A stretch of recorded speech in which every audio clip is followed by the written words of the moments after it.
Have you ever wondered if historical figures' beliefs were as straightforward as they sometimes seem in hindsight? Abraham Lincoln, often seen as the great emancipator, held complex views on slavery that evolved significantly during his lifetime. Initially, Abraham Lincoln did not advocate for the immediate and total abolition of slavery where it already existed. His primary political objective was to prevent the expansion of slavery into new United States territories, rather than to eradicate it in the states where it was constitutionally protected.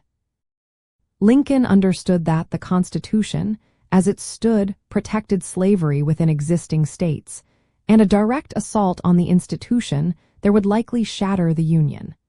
His paramount goal was the preservation of the Union above all else. He believed that containing slavery would eventually lead to its natural decline.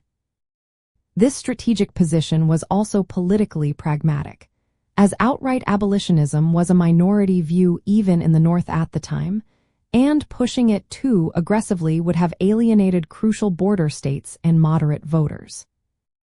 To grasp Lincoln's original stance, it is essential to examine his statements during the Lincoln-Douglas debates of 1858. He consistently argued against slavery's expansion, asserting that it was morally wrong but acknowledging the existing constitutional protections. His strategy was to isolate the peculiar institution, a common term for slavery in the American South, and put it on the course of ultimate extinction.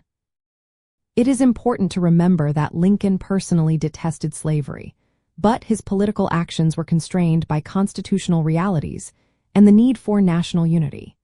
He viewed slavery as a moral evil, but his initial approach was incremental and focused on preventing its growth rather than immediate and universal freedom.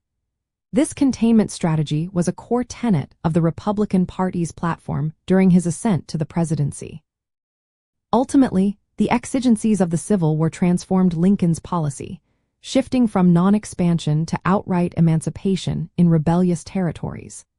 This historical trajectory reveals a leader who navigated immense political and constitutional challenges, eventually embracing the total abolition of slavery as a wartime measure and moral imperative to secure a more perfect union.